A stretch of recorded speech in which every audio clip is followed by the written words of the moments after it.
Thank you for that introduction, Steve. Much appreciated. So, Ubuntu. Does anybody know what that means? Awesome. Compassion. Yeah, so actually came from an African word, an ancient African word, which means humanity to others, or I am what I am because we are. It's a universal belief of bond, of sharing, that connects us all. So I'm going to go through these 5 values of Ubuntu.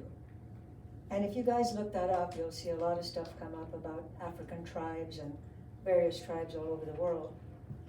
The first one is survival.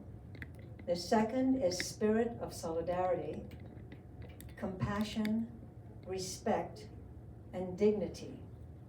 And when I read that, to me, it all relates back to the very first one, which is survival. Because all of those things are what help us to survive, right? To rely on each other for our existence, despite our differences.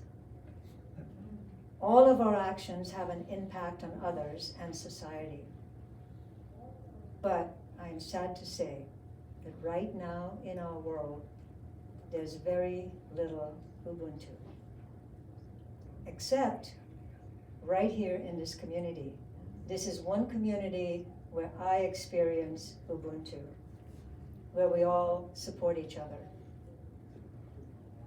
So everyone right now, as you guys know, is separated by cultures, by beliefs, by religion, by politics. We look at someone the way they're dressed and we make a judgment. We lump them into a group. Not us. I don't see that here. But in our world in general, that is what's going on. So I just want to share a glimpse of what my world looks like in my head and my heart.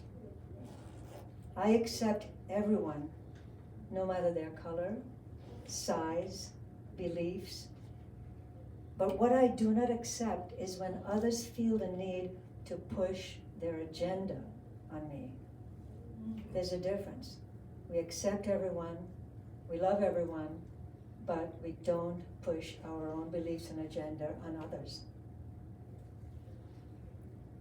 It's obvious that's what we're currently dealing with in our society. You might accept others where they are, but a lot of times they're not accepting you. And this is what causes the great divide.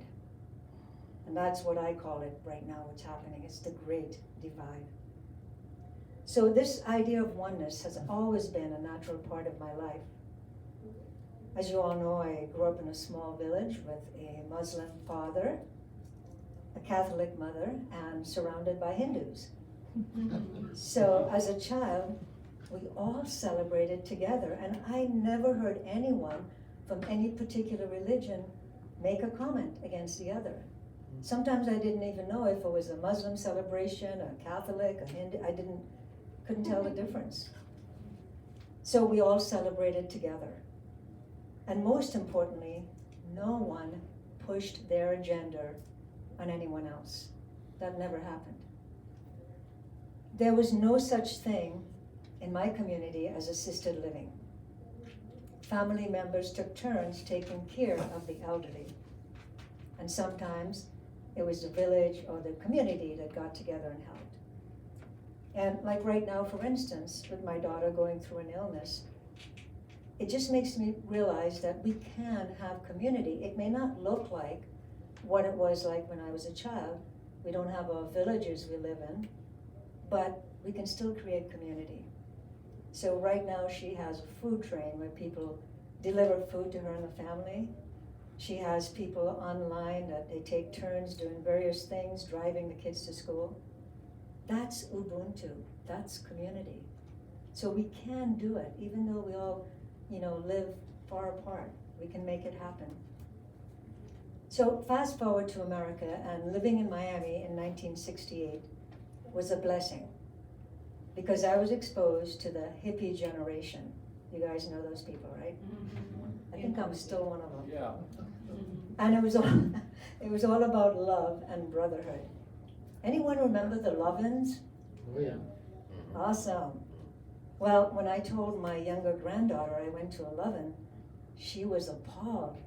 She goes, Grandma, did you have to, with those people? And so I had to explain to her that we sang, we danced, and we painted flowers on each other's cheeks. And it was all about love and community and brotherhood. So I thought about this, and I thought, the next trip that I take with Steve and Lalo, I'm going to create a lovin'. So I'm just letting you know ahead of time. So in 1969, we were living in Georgia, and we experienced the tail end of the civil rights movement. So my mother being white and my father being Indian and very dark created some prejudice, and mostly by the white folks that lived in the community. But I want to share something here that's very important to me, and hopefully you will get it and understand it too. Even though we experienced prejudice from some people, there were also people that supported my family 100%. The same community, there were some folks who were white that completely supported us. So the point is, don't lump everyone into a group. Get to know people as individuals. White, black, doesn't matter who you are. You can always find individuals in each culture that come from love and kindness. So never lump anyone into a group. It is so important to see people as individuals and take the time to know and understand them. And yesterday we practiced something with Arjuna, which I've always wanted to do what they did in Avatar, put my hands on a face, look in their eyes and say, I see you. But Arjuna took it a step further yesterday, and he had us kiss the third eye of each person. And it was powerful. It was powerful. Thank you for that. So I know you were a little uncomfortable, but we did it. So we have to look past appearances. We have to look for the sameness. We have to look for the sameness in everyone. And maybe it's just one little thing, as you look at the homeless person, or you look at the person who, did a lot of negative things in life. There's always that one thing that we can find in each other that's same. And we call it by different names. Some people call it higher awareness, God, divine light, Christ consciousness. It doesn't matter. We all have that within us. So again, this is exactly what is happening right now in our society that's causing separation. We cannot be too quick to judge, and you cannot judge a book by its cover. Okay, so give me a second here. I scribbled down some thoughts.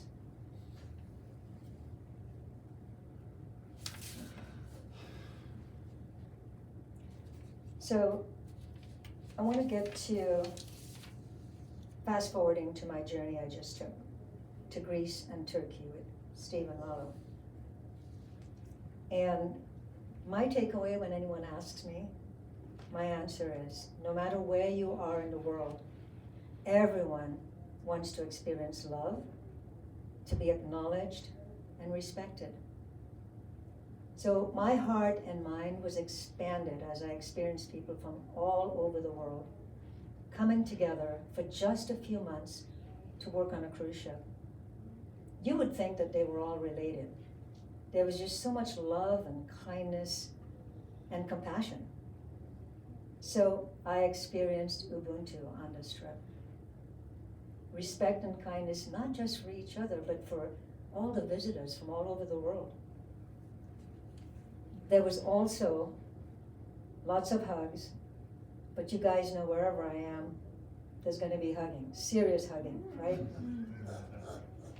I feel that when you have love and compassion for others, that no matter, and here are some pictures of our journey, and so what I want to touch on is that Ubuntu, compassion, sameness, recognizing that sameness in others can come from friendship. It can happen in a loving relationship. can happen with friends.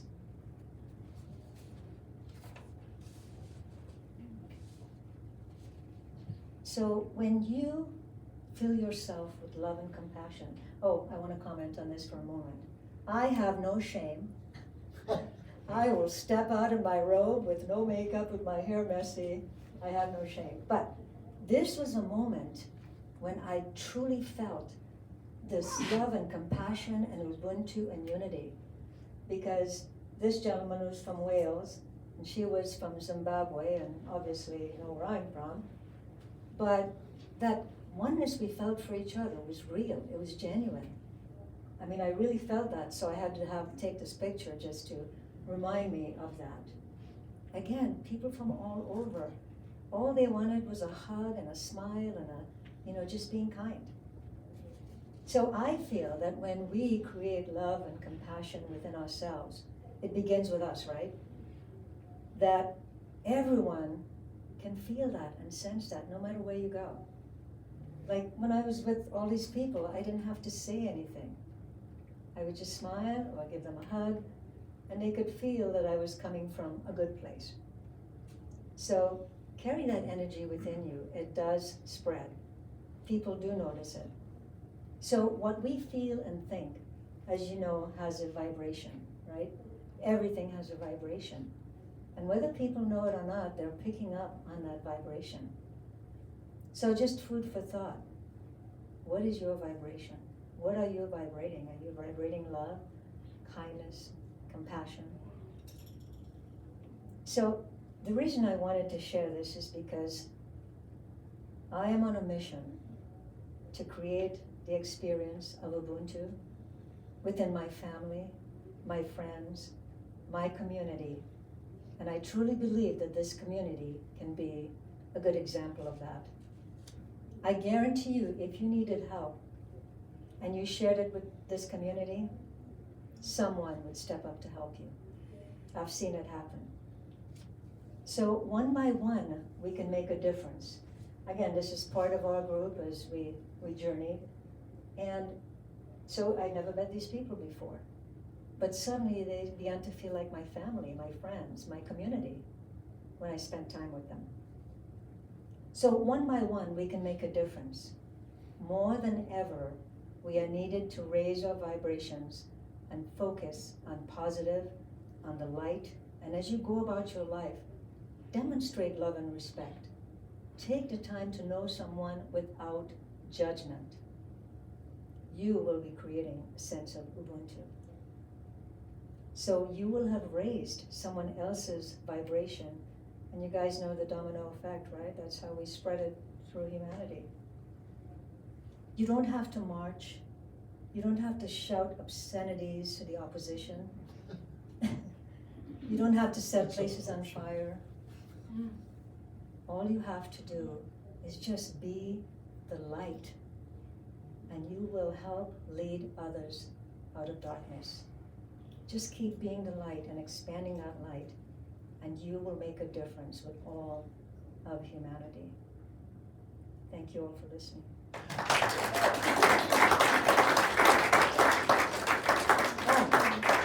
This is my family, and believe it or not, even within families, there's a need for someone to step up and help create Ubuntu, because families struggle with each other as well, right? So, wow, I really felt that. I really felt that in my heart, my soul, and I think more than ever, all I want to do is just share wisdom and information that helps awaken love and light within everyone. That's my mission. Yeah. That's my story, and I'm sticking to it.